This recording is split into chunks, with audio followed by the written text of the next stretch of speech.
Исәнмесез, хөрмәтле тамашачылар. Яңа гасыр каналында Ком сәгате тапшыруның чираттагы чыгарылышы. Бүген студиябызның кунагы педагог, язучы, археолог, тарих фәннәре кандидаты Нурулла Гариф. Нурулла әфәнде, исәнмесез? Исәнмесез. Нурулла әфәнде, сезнең менә тормыш юлын кыскача гына тасвирласам, берничә җөмлә белән. Иң беренче тамашачылар өчен кызыклы булыр дип уйлыйм. Сез Балык Бистәсе районының Яңасала авылында тугансыз, Казанда укыгансыз. Гомер буе диярлек Биектау районында урта мәктәптә балаларга белем биргәнсез. Бүген лаеклы ялда, пенсиядә кабаттан үзегезнең туган нигезегездә гомер итеп ятасыз. Менә шушы сукмакларны узганда әле күпме вакыйгалар, күпме истәлекләр, күпме хатирәләр, күпме эшләр башкарылган. Кем әйтмешли, һәркемнең үз юлы, үз сукмагы тормышта. Әмма ләкин тормышта һәркемнең тормышка үзенең карашы, үзенең фәлсәфәсе. Менә Нурулла Гарифның тормыш фәлсәфәсе ул нәрсәдән гыйбарәт, һәм бу тормыш фәлсәфәсе җәмгыятьтәге ниндидер үзгәрешләргә карап үзгәрешләр кичердеме, әллә алар даими булып калдымы? Фәлсәфигә булгач, гарак сөйләрбез инде. Менә кеше ул формулаша бәләкәй чактан. Аның формулашуында бик күп тирә-яктагы әйберләр роль уйный. Аның генофонды, үткәндәге нәселе, әби-бабалары, алардан ишеткәннәре. Менә минем кыска гына әби-бабамнар белән мин үстем, әби-бабамнарның тормышларын, элек үткәннәрен искә төшереп узасым килә. Минем әтием, әнием, әби-бабаларым төрле авыллардан. Менә мәсәлән, әниемнең әтисенең йорты Шураш авылы, әле абыйсы сугышта вакытында ук әниле кызлы аларның үйләрендәге әйберләрен талап чыгалар.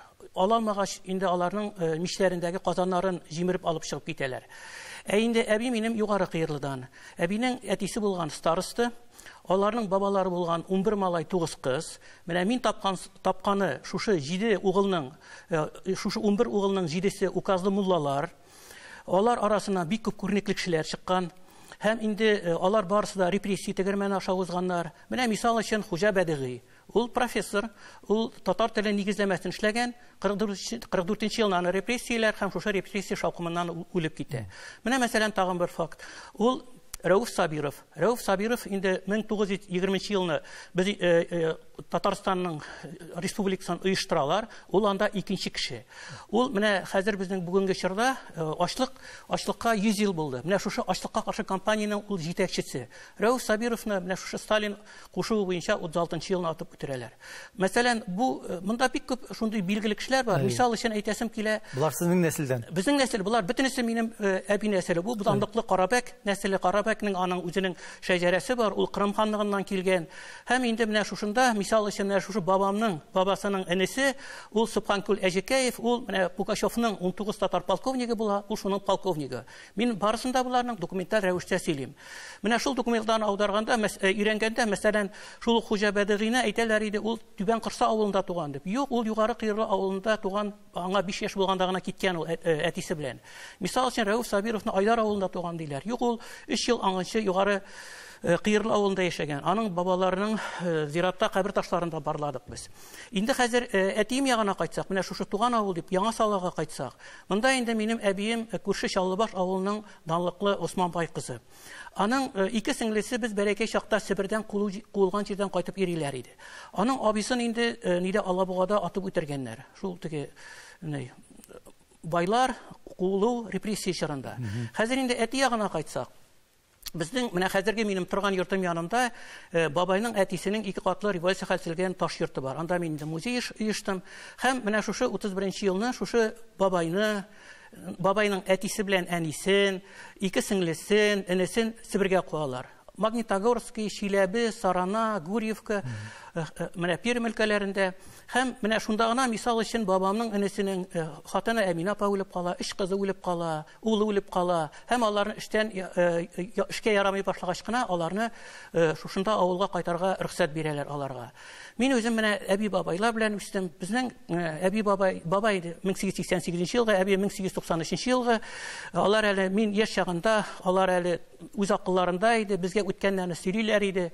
Алар сөйлиләр иде безгә ачлык чорларын, менә бу мәчетләр җимерелешен, аларны чик талаганнар. Бабайның да шунда ук ике этажлы таш йорты булган. Ул йортны күчереп салалар, Котубукешкә военкомат итеп, алар үзләре абзарда калалар. Минем әбием белән бабамның 11 балалары була. Һәм менә шушы совет власте аларның балаларына да кагыла. Менә 5 малайдан минем әти генә исән кала. Берсе Донбасста шахтада басылып үлә, берсе урман кискәндә, берсе монда, берсе сугышта. Минем әти дә сугыштан яраланып кайта, һәм яраланып кайтуына карамастан, аны кулак малай дип, нигә Пермь өлкәсенә Губах шәһәренә нигә җибәрәләр. Шахтага эшкә җибәрәләр. Анда аның сеңлесе дә гомер буе шунда эшләде. Апасы да шул Сибир ягыннан әйләнеп кайтты. Башка сеңлеләре ваграк булгач, алар инде сугыштан соңгы чорда ул йомшарды. Әле әтине 53 елны дагын колхозда эшләми дип авылдан сөрмәкче булалар. Ул вакытта инде Сталин үлеп китә, һәм аның сугышта булу сәбәпле яраланып сабып кайтаплы, ул закон аны куа алмый. Менә мин шушыларны ишетеп үстем әби бабайлардан. Мин һәр вакытны менә Тукайның шундый сүзе бар бит. Ах, нигә соң булай? Без дә бит хакның бәндәсе дигән. Менә минеме ничек менә шулай тормышта гаделсезлек була икән. Менә бер кешеләргә төрле караш була икән. Менә ул минем бәләкәй чакта ук күңелгә сиңгән шундый әбиләрнең жан авазы иде. Әле менә тагын бер-ике вакыйга мисал өчен. Мин инде авылда татарча укыдым. 3нче сыйныфны тәмамлагачта безнең директор, мәктәп директоры әнигә төшеп, малаең бик башлы, әйдә урыс мәктәбенә төшсен дип әйткәнен хәтерлим. Шымбыт авылына. Әни әйтте, юк диде, без урысча укымадык. Алардан тип яшәмибез диде. Мин аның бер-ике тапкыр кергәнем белән безгә әни ризалык бирмәде. Бабай сорады әнидән, нишләп керә ул безгә ди. Әни аңа әйтте сәбәбен. Менә шунда минем бабай шул 71 елны инде бу, 71 елны ул үлде инде. Бабай шунда әнигә әйткәнен хәтерлим. Булар безнең балаларга ябышканнар иде. Оныкларга да ябышалар икән дип. Менә шулай дип әйтте бабай. Күңелендә калган инде. Күңелендә калган инде ул аның. Аннары менә без яшьякта үскәндә, менә мин хәтерлим авыл кешеләрен, менә мәсәлән бездә ир кешеләр ниндидер кырыс иде, усал иде. Менә безне бала-чагаларны, без бит хәй бала-чагаларны аркасыннан гына сөеп китәрбез. Алар безне балчыклар, ташлар, көрәк сәнәкләр атып куалар, ындырдан булсынмы, парктан булсынмы. Илек авыл халкы ниндидер кырыс иде. Аның кырыслыгын мин аңлыйм, менә алар шушы авыр шартларда яшәгәнлектән булган икән ул, менә шушы кырыслык. Бәлки шул кырыслык белән ул баласын шушы кырыс шартларга тәрбияләгәндер, шундый шул белән. Бәлки шулай булгандыр. Менә без шундый шартларда үстек, һәм менә шушы шартлар безне уйландырды. Гаделлекне ничектер табырга, кыскасы без авылга сыймадык. Без әгәр авылда калсак, безгә шул ук бабайларның уфалласын тартып йөрергә, шуларның шабатасын сөйрәп йөрергә каласы иде. Менә авыл дигәннән барбер сезнең тормыш сукмакларыгыз сезне авылга илтә. Сезнең менә һөнәрегезгә килсәк, сез бит инде математика, физика, информатика укытучысы һәм 1990 еллар башында, ялгышмасам, сезне Биектау районының Дачный авылына нинди җилләр китерде сезне? Мин инде авылда укганда ук радиолар төзәтә идем, телевизорлар төзәтә идем, мин төсле музыкалар ясый идем. Инде мин Казанга баргач та шулар белән шөгыльләндем. Мин радиотехника мәктәбендә 2 ел укыдым. Мин аны кызыл диплом белән тәмамладым. Аннары соң мин Казан дәүләт университетына кердем, физика факультетына.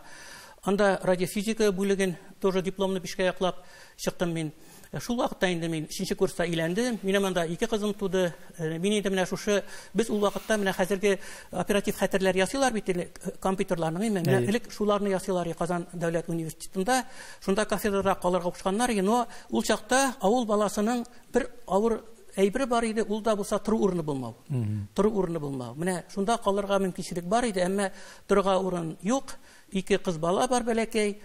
Biz инде бер бүлмәледә дә торып карадык, икенче бүлмәне дә алыштырып карадык. Без авырлыклар кичергәч, шунда кемдер элеп куйган иде, менә шушында Казаннан ярак түгел генә Биектау авылы Дача бистәсе, учхоз дип тәйриләр инде аны.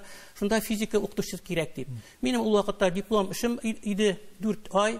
Мин инде эш урыныннан да акча алдым, тегендә дә эшләп алдым, һәм шулай ук безгә университетта диплом эше вакытында күпләр акча теләделәр.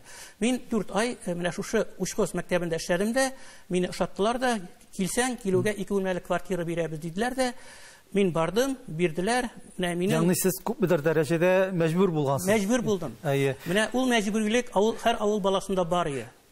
Ягъни мәҗбүр булсагыз да, ошамаган булса, инде сез китеп барган булырсыз, 25 ел буе мәктәптә эшләмәгән булыр, шулай бит.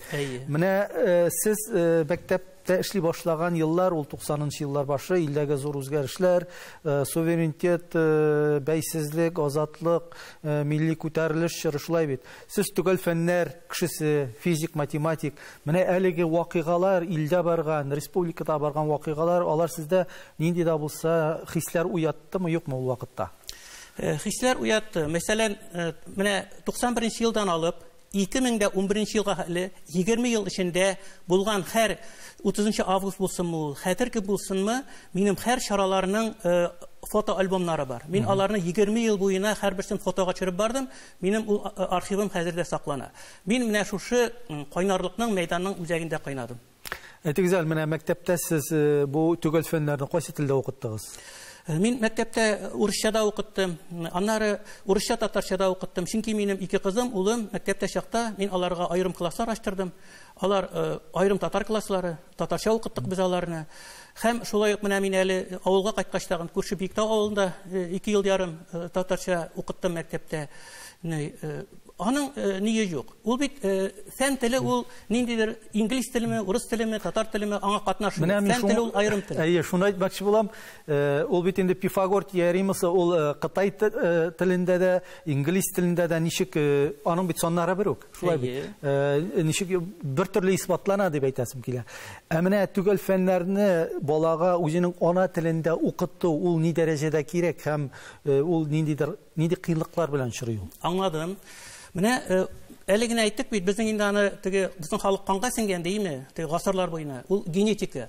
Генетика менә балага, ул инде аның бит бөтен элгелектән килгән әби бабалар татарча сөйләгән име, менә аларга үз туган телендә аңлау аны җиңелрәк, күпкә җиңелрәк. Менә мин мәсәлән шул ук Биектау мәктәбендә укытканда, мин аны үзебездә дә сөйдә идем, төрле милләт балалары арасында төрле менталитет булуын. Монда менә һәр халыкның үз менталитеты була, тыйнаклыктан, тырышлыктан һәм башкасыннан.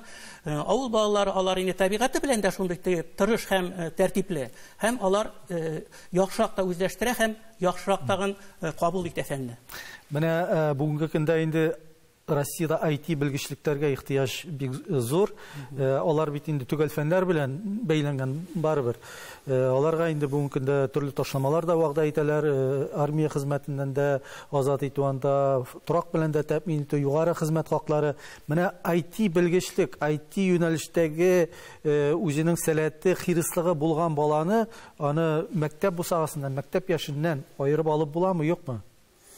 Була. Менә 28 ел эшләү дәверендә бит инде 28 сыйныфны чыгардым. Һәм шунда минем менә 3-4 балам менә шушы IT мәсьәләсе буенча әйтү инде хәтердә калды. Минем яхшы укучы балалар бик күп иде. Менә ул мәктәптә яхшы укыр өчен кайбер баланың аның хәтере була. Менә бер көнне нәрсә сөйләсә, икенче көнне сүзгә сөйләп бирә ул аның. Әмма ул аның хәтере әйбәт, әмма аның фикере булмый, аналитикасы булмый, мантыгы булмый. Ә икенче баланың хәтере әйбәт булмый, әмма ул бик яхшы аналитика буенча кичә нәрсә турында әдрәк төсмерләп, сине шуны ук башка сүзләр белән сөйләп бирә ала. Әмма менә кайбер балада моның икесе дә була. Мантыгы да була, хәтере дә була. Менә булар гына җитми балага. Балага кирәк әле монда төгәллек һәм бик каты тырышлык. Менә шушы 4 әйбер кирәк бала үссен өчен. Мондый балалар мәктәптә күп иде. Әмма менә шушы IT дигән әйбер дәйме? Анда ничектер үзенчәлекле фикерләү рәвеше кирәк иде. Менә мин беренче менә хәтерлим, минем Рөстәм Галиев дигән Рөстәмебез бар иде инде безнең. Ул шундый тыныч кына бала һәм ул үзенчә фикерләү үзенчә иде аның. Мин аны сиздем дә, карыйм, компьютер янында бу йөри башлады. Безнең мәктәптә һәр вакытта беренче булды компьютер. Чөнки мин үзем Биектау районында компьютер лагерьлары оештырдым. Компьютер лагерьларында һәр вакытны укыттым, булыштым, җәй көннәрендә инде. Һәм мин баланың өенә кердем дә, әтисе Рифатка әйттем. Әйтәм, менә сыерыңны сатсаң сат, бу балага компьютер алып бир. Әтисе мактадым, ул ничек бар шулай әйттем. Әтисе бер атнадан улына кулдан 5000гә компьютер алып бирде. Һәм бу бала менә безнең билгеле бер заводларда ул бик яхшы программист булып эшләп китте. Ягъни җирлеге бар. Җирлеге бар. Аның башкалары турында сөйләп тормыйм. башкалары да бар. Ул миңа шунысы белән асат идеме? Менә шул балалар, алар шул ук мәктәптә бит укытучыларны өйрәттеләр алар. Операцион системаны куя ул аларга, кушымталарны куя, офис системаларын куя. Ул вакытта бит әле драйверларны куярга кирәк. Ул теге элек катлаулы, хәзер генә ул теге телефоннар бер-берсен аңлый һәм бер-берсен сизә. Фән дөньясы кебек, кешелек дөньясы да бар яктан да камил булып, тулы гаделлеккә ирешәсе иде. Бу сезнең фикерләрегез, мотор фикерләр, әлбәттә, кызганычка каршы әйтәсем килә, ул тулы гаделлек элек тә булмаган инде ул. Ул хәзер дә юктыр дип уйлыйм мин аны. Менә киләчәктә булырмы, юкмы, монысын кем генә әйтә алыр микән? Тулы гаделлеккә ирешү мөмкинме ул сезнеңчә? Беләсезме, фән дөньясы ул катаулы булып тоелса да, ул бик гади. Математикасы да гади, физикасы да гади, чөнки алар табигать законнары. Табигать законнары ничек бар шулай? Алар үзгәрешми, алар сакланалар. Менә һәр кешенең, һәр җитәкченең дип әйтимме, аның менә шушы әле генә әйттек бит, ул тормышта бала чактан нинди үзенә нәрсә сеңдерә, бездә әйтәләр бит, әгәр бала чакта алган тәрбияне улайгач та үзгәртеп булмый димме? Менә аларның һәрберсе үз фикере белән килә. Һәм аларның һәрберсенең үз гаделлеге. Өскә менгән саен ул гаделлек ул үзгәрә. Шуңа күрә минем әйтәсем килә, бит бөтен сугышлар, баш күтәрүләр, революцияләр, алар барысы да гаделлек өчен көрәш булган. Гаделлек өчен сугыш булган. Менә без аны хәзер дә шул гаделлеккә омтылабыз, димме? Беләсең, без иртәгә көн өчен җавап бирә алмыйбыз. Мин әйтер идем, гаделлеккә кешелек дөньясы ирешә алмый дип. Әмма минем өметсезлеккә биреләсе килми. Чөнки безнең иртәгә көннең нәрсә буласын белмибез. Һәм әйтәсем килә, икенчесе өметсезлеккә бирелергә ярамый. Ягъни әйтәләр бит, өметсезлек инде ул соңга өметсезлек бетсә, өмет бетсә, инде кеше яшәүнең мәгънәсе калмый. Шуңа күрә кеше өмет белән яшәргә тиеш.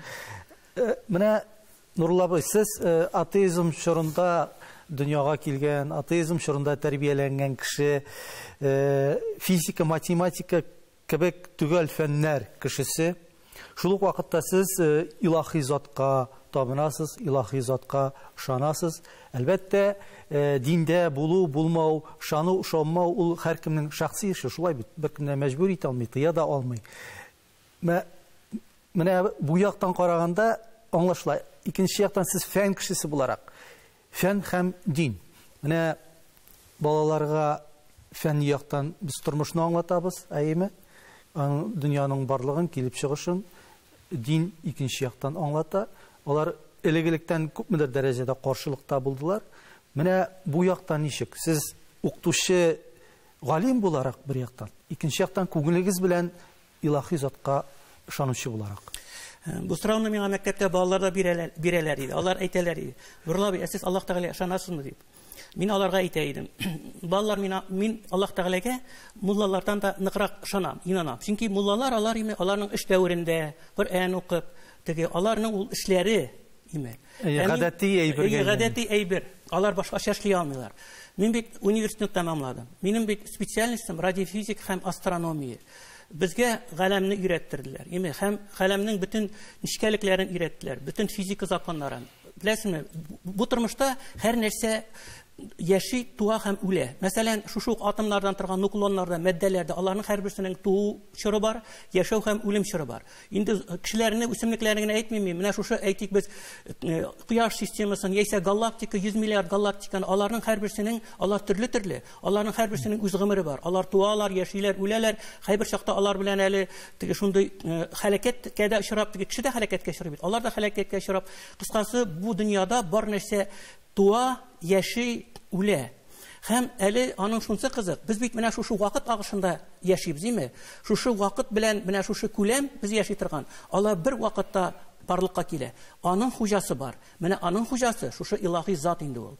Менә безнең өчен менә шушы, без бит физик. Физик ул табигать дигән мәгънәдә. Без бит физик табигать балалары һәм без шушы табигатькә буйсынып яшибез. Аның кануннары буенча яшибез. Без тормышта кеше уйлап тапкан кануннар буенча яшибез. Ул аның теге гореф-гадәтләренә, яисә кем кул астында яшәргә мәҗбүр буласың, бөтен конституция ниләр, алар гореф-гадәтләр табигатькә һәм аның шартларына бәйле урнаша. Илаһи зат, мәсәлән, менә без әйтәбез, масса һәм энергия. Алар масса энергияга күчә ала, энергия массага күчә ала. Бит алар икесе ике төрле әйбер. Берсе аның физик әйбер, икенчесе инде аны сифатлап булмый торган әйбер. Инде яшәеш турында сүз чыккан икән, без инде кеше яшәеше генә димибез, милләтнең яшәеше турында да сөйләшәбез. Сезнең бер фикерегез, милләтнең тоткасы тел, дин һәм гореф-гадәтләр. Сез искә алган менә бу кыйммәтләрнең бит кайберсе үзе бүген яклауга мохтаҗ, дөресен әйткәндә. Дин һәм гореф-гадәтләр алар күпмедер дәрәҗәдә әле җәмгыятьтә барган процессларда ничектер сыгылмалы, алар бик буйсынмыйлар да, автоном рәвештә күбрәк яшиләр. Ә менә тел бүгенге көндә милләтнең тоткасы булырга тиешле тел үзе яклауга мохтаҗ. Телне ничек сакларга, телне ничек үстерергә мондый шартларда? Телне саклау өчен шул телдә сөйләшергә кирәк. Аңа кирәк тел, ул телнең тегермәне була, бездә әйтәләр, тел тегермәне дибез, диме? Әгәр без татарча сөйләшәбез икән, без шул тел тегермәненә су куябыз да, ул әйләнә. Әгәр без ул телдә сөйләшмибез икән, ул тегермән кыргаксый. Без инде русча сөйләшәбез икән, без инде рус тегермәненә су куябыз. Ә теге тегермән инде ул искерә, картая һәм инде киләчәктә юкка да чыгу ихтимал. Телне аны милләт яшәтә. Милләт үзе ул менә 3 әйбердән тора. Милләтне 3 әйбер берләштерә: тел, дин һәм гореф-гадәтләр. Менә нәкъ милләтне берләштерү өчен 1100 ел элек безнең бабаларыбыз ислам динен кабул иткән дә инде. Менә әйтәсе килгән фикер, менә без бит телнең беребездә телне бетерәсебез килми. Телне безгә өстән, мәҗбүри рәвештә, бик күп кысынтылыклар тудырып, бик күп авырлыклар тудырып бетерергә дучар итәләр. Мәсәлән, безнең бит хукукыбыз бар. Менә без бит дәүләтне тотып торабыз, үзебезнең налог системасына. Һәм безнең шул налог системасына ул мәктәп тотып торырга тиеш, безнең балаларыбызга мәктәпне тотып торырга тиеш. Менә мин сезгә әйттем бит әле теге Тукайның "Ах, ник булайсың, бездә бит хакның бәндәсе" дибеме? Менә ике балага ике төрле караш. Аның берсенә бөтен хукуклары бар. Аның әниседә бездәген бер төрле налоглар түлибез, аның балаларының хукуклары бар, безнең балаларның хукуклары юк. Хукуклар өчен көрәшергә кирәк. Әйе, бу дәүләттә хукуклар өчен көрәшү авыр. Андый чакта безнең халык ул инде җомыла тора. Ниндидер кичкенә шундый ниләр, матрицалар ясый һәм шулар эчендә үзен саклый башлый. Менә без бит инде хадимчеләрне беләбез, җәдитчеләрне беләбез, саклану чарасы. Өйдә хәзер бит татарча сөйләшкәнгә беркем дә авызына сукмый. Менә өйдә дигәннән телне саклауга кагылышлы тагын бер фикерегезне әйтеп үтәсем килә, цитаты: "Өмет бары милли җанлы үз балаларын үз калыпларында калдырырга теләүче ата-аналарда гына."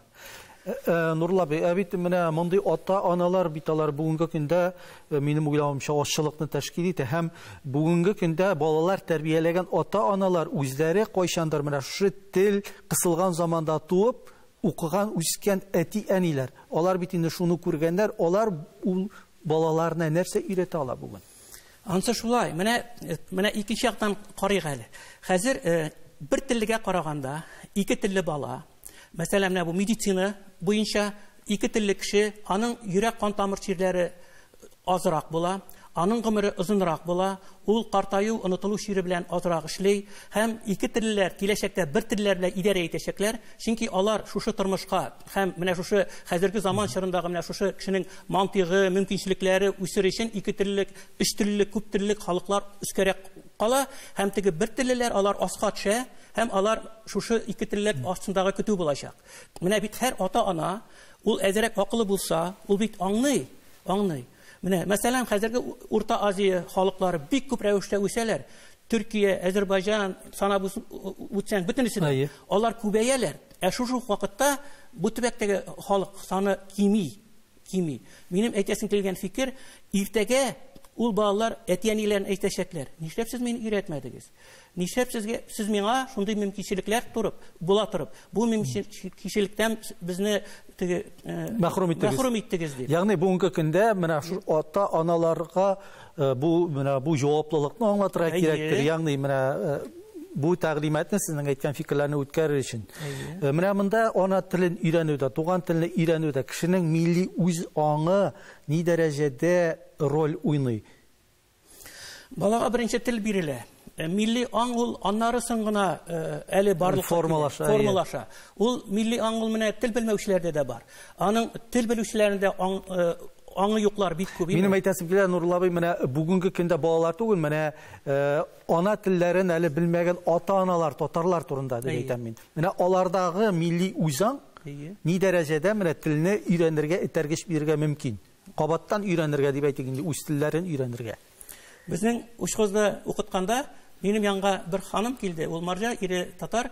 Моның кызын эшкә алмаганнар, һәм эшкә алганда бездә ике тел белү сорала, эш бик әйбәт эш, акчалы эш, һәм ул әйтә, тиз генә ди татарча өйрәтеп булмас микән минем балага дип килгән. Шушы марҗа хатын дип әйтим инде.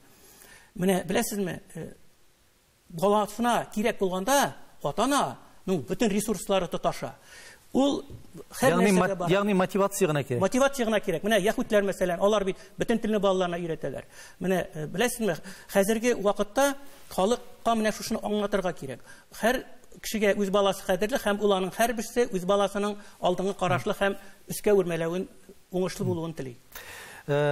Сез менә үз фамилиясын рәсми рәвештә паспортта үзгәрткән бик сирәк кешеләрнең берсе. Ягъни Гариповтан Гариф булгансыз. Бүгенге көндә сезнең балаларыгызда шушы Гариф фамилиясын йөртә. Ягъни офлар да юк, иннар да юк, иннар да юк. Шулай бит. Теге кушымтасыз инде фамилиялар. Менә моны милли үзаңның бер шаткысы дип әйтергә мөмкинме? Нәрсә мәҗбүр итте сезне менә бу адымга барырга? Минем бабай инде Гарифовтин, Гариф укымышлы дигәнне аңлата. Гариф дигәнне аңлата инде, ул име? Менә ул вакытта бигрәк тә элегрәк бу турыда язмаган газет калмады, әйдә күчик дип. Андый мөмкинчелек тудырдылар, һәм күчүчеләр булмады. Менә без күбрәк хистә, гамәлдә без һәр вакытны артка калабыз. Аның өчен ЗАГСка барып гариза язасың, банкка кирип 100 тәңкәңне түлисең, сиңа иң беренче чыганак документ туу таныклыгын бирәләр, паспорт аласың һәм паспортка элекке печать сугалар, элекке исем фамилияңне. Башка битәле, башка документлар да бар. Кайбер кеше әйтә, авырлык тудыра дип. Һәм шуның белән инде син үз менә ул ата-бабаның исемен үзгәртү, ул түбәнлек. Сез тарих фәненнән татарча иң беренче диссертация яклаган галимнәрнең берсе. Шулай бит?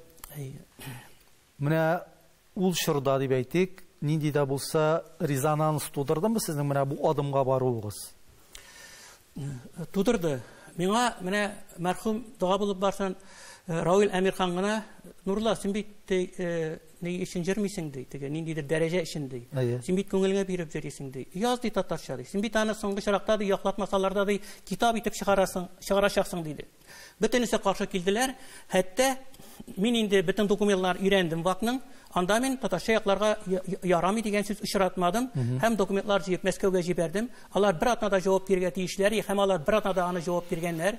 Моны миңа тарих институтыннан тапшырмадылар, һәм бер атна ел бетәренә бер атна элек кенә күрсәттеләр. Ул вакытта инде диссовет ябылды, һәм мин бер елымны алар аркасында югалттым. Һәм икенче елны мин аны бар татарча якладым. Монда бит әле сезнең чыгышны тәрҗемәчеләр ярдәмендә тыңладылар булып чыгамы? Юк. Андагы, мәсәлән, анда инде профессорлар, алар фән докторлары, алар барысыдан да татарлар. Барысы да татарлар. Һәм мин якладым Казан ханлыгы буенча. Бу безнең соңгы дәүләтнең идарә системасы булсын, анда дини идарәсе булсынмы, хәрби идарәсе булсынмы, мин бит әле аның терминологиясын эшләдем. Ул бит фән теле. Анда бит татарча язганда бөтен синең язмаларың, сүзләрең фәнни булырга тиеш.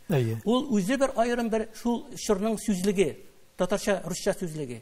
Һәм анда бөтен русча чыганакларны мин камил итеп татарчага тәрҗемә иттем. Ягъни сез ике эш эшләгән булып чыга инде. Монда диссертация гына яклау гына түгел әле. Бик күп эш эшләдем. Менә шушы Казан ханлыгы дигән дәүләт идарә системасын эшләгәндә мин Казан ханлыгы һәм Алтын Урда чорының барлык кабер ташларын барлап чыктым. Менә имеш Казан ханлыгында бер Казан шәһәре генә булган диләр. Мин 30дан артык шәһәрне барлап табып китап итеп эшләп чыгардым. Ниләрендә китап итеп чыгардым, кабер ташларында. Казан ханлыгы чорына караган барлык хәзинә табылдыкларны китап итеп эшләдем. Казан ханлыгы чорына караган барлык чыганакларны барлап бирешмә итеп чыгардым. Һәм шул вакытта Казан ханлыгыннан соңгы азатлык сугышына бәйле китапны да эшләп чыгардым. Менә азатлык сугышы дигән китабыгыз, ялгышмасам, моннан 15 ел элек җәмгыятьтә ул шактый зур резонанс тудырган, шулай бит. Монда инде сезнең Казан ханлыгы таралып, 1917 елга революциягә кадәр булган вакыйгалар искә алына, Шулай бит. Кайбер тарихчылар сезнең бу фәнни популяр китабыгызда ниндидер экстремизм чаткылары тапкан булсалар кирәк. Менә бүгенге көндә бу китапның язмышы нинди? Ул иркен укуда бармы, укучылар укый аламы, әллә ул тыелганмы, ничек? Аңладым. Менә сез әйткәнчә үк түгел. Моңа бер генә тарихчы да каршы чыкмады. Моңа каршы чыкты карагырчылар. Бу китап ул вакытта президент Медведев иде, аның өстәлендә дә ятты. Ул китап турында күрсәтмәгән телевидение, язмаган газет, чыкмаган радиожурналлар, эхо тапшырулары, эхо Москвы бөтенесе сөйләделәр. Һәм мин шушы китапны яклап, район судлары аша, шәһәр судлары аша, Татарстанның югары судлары аша уздым, һәм мин шушы китапны яклап калдым.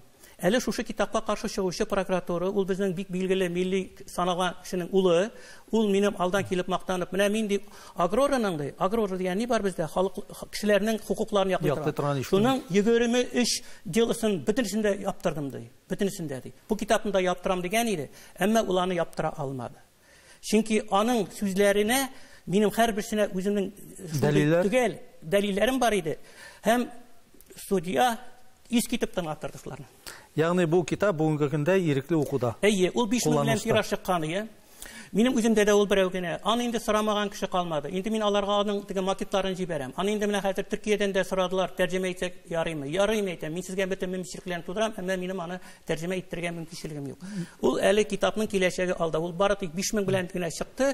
Күз алдында таралып бетте. Шул Казан ханлыгы дигән китап буенча. Аның менә шул ук нидә Казан ханлыгы шәһәрләр дигән шундый зур китапта чыкты, төсле вариантта. Алар кызганычка каршы берсе бер калмады китапны. Таралу дигәннән Нурлы абый, ул инде язучының бәхетедер. Аның китапларының тузан җыеп җатмавы китап киштәләрендә, кибетләрдә. Менә мин берничә китап кибетенә кирдем, сезнең әдәбиятны, сезнең китапларны эзләп, әмма ләкин бер генә сезнең әсәрегезне дә китабыгызда таба алмадым. Шулайдыр инде, менә мин барлыгы 57 китап чыгардым. Һәм мин 60 кешенең китабын чыгарып бирдем. Миңа кеше китап сорап килә, минем уятымнан кайбер китаплар үземдә дә юк. Күргәнебезчә, бүгенге дөнья аренасында рус телен, рус дөньясын ныгыту, киңәйтү процессы бара.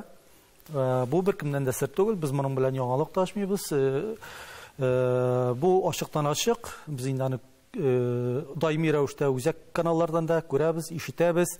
Һәм менә шушы шартларда Россиянең Европадан борылып, шәрык илләренә, мөселман дәүләтләренә йөз белән каравы, йөз белән борылуын кайбер экспертлар Татарстан, татарлар өчен ниндидер бер уңай күренеш итеп фаразлыйлар һәм бу моменттан файдаланып калырга чакыралар.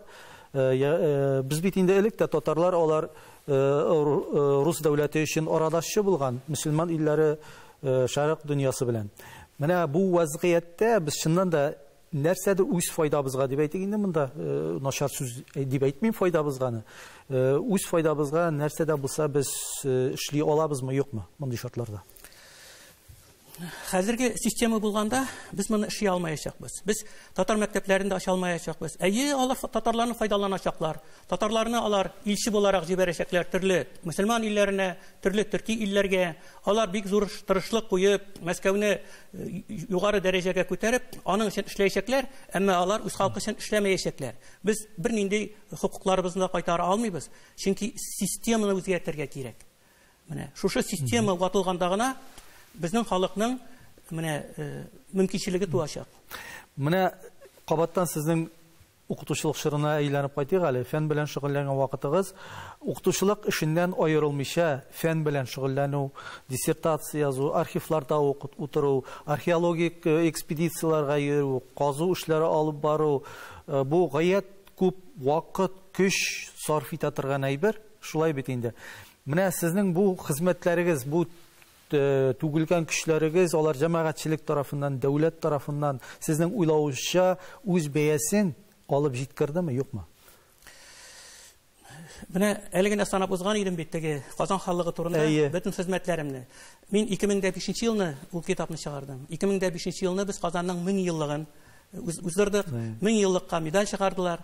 Ул медальне процентлап һәр районга тараттылар, һәм һәр районда аны колхоз председательләренә, мәктәп директорларына һәм башкаларга тараттылар, һәм ул медальнең дәрәҗәсен төшерделәр. Менә мин мәсәлән ул медальне бирсәләр дә алмас идем. Аны миңа бирмәделәр дә. Ник бирмәделәр? Аның инде сәбәпләре аңлашылды. Мин һәр вакытны үз фикеремне әйтәм һәм үз фикеремне җиткерәм. Болай нигә килгәндә, менә безнең мәктәптә елына бер тапкыр Каюм Насыйри премиясе бар безнең. Ул 60 мең укытучының берсенә генә бирелә. Аны безнең Сәлимә дигән ханым Биектау районында мәгариф нигендә Нурлабый бүтән документларында үзен әзерлим, зинһар өчен ризалашу инде дип кул гына куйдырды да, ул аны җиткерде. Ул 15 кеше арасында теге бүтән ниләр, анда инде һәркем нин ризалыгын биреп, теге тайны галасарын дибез бит инде. Шулай итеп узып, миңа Каюм Насыйриның премиясын тапшырдылар. Һәм тагын менә былтыр безнең минем бит шәхси музеем бар дидем бит инде. Шәхси музейлар бу Россия буенча арасында ярыш булды. Һәм ул беренче урынны алды. Аны бик күп кешеләр килеп карадылар инде. Дөрестән дә аңа тиңдәш булырлык музейны минем үзем дә күргәнем юк, теге мактану булмасын. Һәм шушы нине тапшырганда, бүләкләрне һәм грамоталарны тапшырганда, миңа Татар конгрессы милләткә хезмәт иткән өчен дигән медаль бирде. Мин инде теге кәгазьләргә, ниндидер калайларга теге нитә җәлеп ителә торган кеше түгел, әмма сипаганны мәчедә ярата. Тагын берәү калды. Миңа Саҗидә Сөләйманова премиясе бирделәр. Ул ничек булды? Безнең Мирза теге Ибраһимов, безнең ул вакытта Татарстан язучылар берлеге иде. Минем теге әле судларда чыгып йөргән вакыт, хәтер көнендә ул үзе очратты даган. Нурла ди, без синең ди нине ди күзәтеп барабыз ди. Кирәк булса, эшчәнлекне ди кирәк булса булышабыз ди. Син ди бер нәрсәгә борчылма диде. Һәм менә шушы сәбәптән ул мине менә шушы Саҗидә Сөләйманова премиясенә тәкъдим иткәндер дип уйлыйм мин. Һәм ул премия акчасына менә шушы судларның бөтен нәтиҗә документларын мин китап итеп эшләп чыгардым. Мансыйда әдәби премия. Менә сез тарихи хезмәтләрегезне атап киттегез, 60-тан артык тарихи китап, аларның күпчелеге авыл тарихларына багышланган шулай бит. Булай карасак, Нурлы абый, менә авыл тарихларына багышланган китаплар бүгенге көндә инде хәвескәр тарихчыларыбыз да яза, профессионал сезнең кебек тарихчылар да яза. Алар инде дөресен әйткәндә киң катлам укучыларга адресланмаган. Күбрәк менә шушы җирлектә туган кешеләргә бу китап ничектер кадерле бер истәлек кебек. Шулай түгелме? Әллә инде аны бик теләгәндә киң катлам укучыларга да тәкъдим итәрлек һәм кызыгып укырлык итеп язып чыгарга мөмкинме? Менә мин бик күп тарихчыларны беләм. Шул тарихчылар арасында туган авылын тарихын чыгарды менә әле яңа гына Альберт Бурханов Татар конгрессында, ул безнең җитәкли менә шушы җирле тарихчыларны һәм Зөфәр абый Рәмиев үзенең авылы тарихын чыгарды. Калган бик күп тарихчылар авыл тарихларын яза алмады. Алар әллә нинди тарихлар язалар, авыл тарихын яза алмыйлар. Чөнки авыл тарихын язу ул теге әдәби түгел, бүтән аның анда авылның бит инде кешеләрен, бүтән ревизияләрне, метрикаларны, дини тарихны, мәдрәсәләрне барлар өчен менә шу ачлык булсынмы, репрессия булсынмы, сугыш чоры булсынмы, җирле тарих булсынмы, ул бик зур өлешләрдән тора. Ул шушы тарихны барлап чыгу, ул диссертация язудан күпкә авыррак. Менә хезмәте зур. Хезмәте бик зур аның. Тарихчылар алар тарих язалалар, әмма аларның авыл тарихын язарга көчләре җитмәде. Бик күбесенең. Мин шуңа күрә авыл тарихына, ул бит беләсезме, авыл тарихы ул милләт тарихы. Ул авыл тарихы менә нинди булган? Менә шушында әлегә әйттек бит, репрессия булсынмы ул, дини тарих булсынмы, менә сугыш чорында колхозлашу, күмәкләшү, ул көчләп көмәкләшеп оештыру бит инде ул. Андагы менә бөтен репрессиялар бөтенесе булсынмы, алар барысы дагы безнең халыкның язмышы. Шул ук авылны башка авылга гына күчереп куй, шул ук ачы язмыш. Халыкның тарихы үткәне дигәндә, алар безнең бит инде китапларда гына түгел, менә сез әйтеп киттегез, музейларда да саклана. Сезнең менә шәхси музеегыз, әйтергә кирәк, алар бүгенге көндә республикада берәү генә түгел, берничә бар, андый шәхси музейларны мин дә беләм. Бу бик зур тырышлык, үҗәтлек сорый торган хезмәт. Инде аның рухи кыйммәтен бәяләп бетерергә мөмкин түгел ул музейның. Әмма матди кыйммәте бармы музейның сезнең, юкмы? Беләсез, менә быел бит инде мәдәният елыймы? Халыкның аның безнең бит төрле тарихи китапларыбыз бар. Безнең әдәбият тарихы бар. Безнең бит менә ата-бабаларыбыз нәрсә беләндер киенгән. Нәрсә беләндер, ниндидер эш кораллары белән эшләгән иде. Ниндидер сугыш кораллары булган. Бу бит элек-электән Болгар, Алтнурда, Казан ханлыгы чорларыннан. Алар бит һәрберсе шундый зур кыйммәт, менә ул китапның эчтәлеген аның күреп булмый бит. Ә музейда күреп була. Менә ул күп кенә менә шушы документлардан, күп кенә менә шушы теге әдәби әсәрләрдән кыйммәтрәк ул музейдагы экспонатлар. Кызганычка каршы, менә соңгы елларда бик күп мәктәпләр ябылды. Һәм һәр мәктәптә бар иде борынгыдан алынган экспонатлар. Аларны бары тик патриотизм чорын гына. Менә Афган чорын һәм сугыш чорыннан калдырдылар да, калганнары аның таралып, урланып, юкка чыгып бетте. Менә минем әйтәс килгән фикер, музейлар алар шәхси булырга тиеш. Менә хәзер бит инде безнең менә кибетләр дә шәхси, больницалар да шәхси әйләнә башлады. Китапханәләр дә шәхси булачак, клублар да шәхси кулларга тапшырылачак, дәүләт аларны тотып тормаячак. Менә әйбернең хуҗасы булганда гына кадере була. Минем ул һәр әйбер анда минем аша узган. Мин бит анда һәр әйберне каян табылган урынын билгелим, картасын сызам, шикләрен билгелим. Аны теге урысча әйткәндә описывать итәм, кайсы чорга карый ул, кайсы халыкларда кулланышта, нинди кулланышта барсын итәм, һәм шушыны төбәк археология итеп китап итеп чыгарам. Алар юкка чыксалар да, алар инде күп тиражлы булып, тарихта кала торган әйберләр. Минем әйтәсем килә, менә кызганычка каршы хәзерге вакытта менә без кино төшермәкчиек. Сугыш вакытына. Без кием таба алмадык. Без үскәндә шундый кедалар бар, прощайкалар бар, кулакчын бүрекләр бар. Аларның берсендәген табып булмый хәзер. Хәзер 80-90 еллар чорга караган кино төшерү өчен кием табып булмый. Әле алай гына да түгел, Нурулла абый, мин бит инде шулай ук гомер буе авылда туып, авылда яшәгән кешеләрнең берсе буларак, бүгенге көндә әле безнең балачакта тартып йөргән Уфалла арбасы хәзер бетте. Менә мин кайтам, кызганычка каршы аның элегрәк әле көпчәкләре эленеп тора торганы, арбаның үзелеше, алар инде утынга туралы беттеләр. Урак, менә күрсәтәм балаларга, менә бу нәрсә соң бу дип сорыйлар. Әйтәм, моның белән үлән уралары, урак бу. Ике куллы пышкы. Ягъни алар бит инде тарих, алар менә әгәр дә әти кеше үзенең баласына, баба кеше үзенең оногына менә буларны васият итеп калдырмаса, алар бит онытыла, юкка чыга. Ә бит тарихы белмәгән милләтнең, кешенең аның бит инде киләчәге дә ниндидер бер туманлы. Шулай, мин шаккатам, миндә менә ул 1000 еллык ураклар бар, 750 еллык революция хәлле ураклар бар. Минем үземнең тибрәлеп үскән сеңелем белән бишегемдә шунда музеемда име. Аннары мин бик гаҗәпсенәм, бик күпләр әтисенең гомер буе эшләгән балта пышкысын металломга бирәләр име. Әнисенең киеп йөргән киемнәрен, инде ниндидер анда дугаларын, ниләрен чүплеккә чыгарып ташлыйлар. Ул кешеләрнең күңелләре бар микән? Теге менә мин андый кешеләрне аңлый алмыйм. Нурулла абый, менә сез язучы буларак бүгенге укучыга нәрсә дип әйтер идегез? Сүзегез бармы сезнең әйтәсе? Менә без сезнең белән яшәеш, фәлсәфә турында сөйләшәбез, димме? Менә яшәүнең аның бик зур мәгънәсе бар. Аның мәгънәсе менә шушы безнең әби-бабалар, менә шушы безнең телебезне, динебезне, гореф-гадәтләребезне меңнәрчә ел буе сакланып калганнар, һәм менә шушы буында аларның күбесе өзелеп кала. Бу бик зур җинаят. Менә яшәүнең мәгънәсе аның. Әбиләр аны әйтәчә, безгә үткәндә дугачлар булсыннар иде ди. Менә бездән соң безнең кебек телле, динле, гореф-гадәтле һәм тәрбияле буын калсын иде. Менә һәм бу яшәешнең бик зур мәгънәсе. Менә шул мәгънәне аңламыйча яшәүче бик күп мәгънәсезләр бар. Музейлар темасын давам итеп, сез әйтеп киттегез инде, Нурулла абый, шәхси музейларның өстенлеген, әйеме? Һәм киләчәктә дәүләт аларны ничектер менә шәхси кулларга калдырырга мөмкин дип, шәхси музей, бүгенге көндәге шәхси музейларның дәүләт музейларыннан өстенлеге нәрсәдә? Менә аның беренчедән өстенлеге шунда, менә минем өчен ул име? Минем ул бабамның әтисенең йортында урнашкан.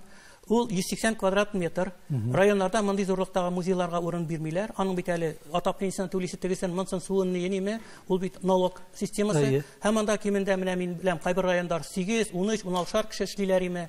Бу дәүләткә бик зур штат. Һәм алар һәр әйбер өчен алар 5 җиргә язып җибәрәләр. Анда Санкт-Петербургка да җибәрәләр, описывать итеп берәр әйбер кеше китерсәләр. Шуңа күрә алар әйберләрне аласлары килми. Бу аларга эш. Өстәмәш. Миңа көн сайын китерәләр, яисә мин үзем эзләп табып йөрим. Әгәр алар ике төрле, бер төрле булса, мин кызыксынучы кешеләр күп хәзер, музейлар төзүчеләр күп хәзер, мин аларга булай гына биреп җибәрәм, һәм мин аларны чистартам, юам, мин аларны җыям, туплыйм, һәм аларның елдан-ел кадере арта. Аннары соң менә музейлар алар име, мин аны мактаныр өчен эшләмим ул музейны. Мин анда кирип гыйбрәт алам. гыйбрәт алам. Беләсезме, анда һәр экспонат аны кемдер ясаган, кемдер кулланган, име. Анда кайсыдыр шурда ул аны югалтып бер теге борчылган инде. Анда бит минем анда таш гасырда бар. Бик борынгы чорлар бар анда. Анда ташка әйләнгән әйберләр дә бик күп. Анда инде менә салто-майский культура дибез, катакомбный культура. Безнең болгарларның бу 2000 ел элек менә хәзер сугыш бара бит, ЛНР, ДНР дибез. Ул аларның торган җирләре. Менә шул чорда яшәгән заманнардан калган әйберләрдән башлап, тимер чыры бар, таш гасыр чыры, бронза чыры, бөтен эш кораллары бар, бөтен сугыш кораллары бар. Кыскасы, ул минем бик бай, һәм менә минем районнарда булмаган музеем юк.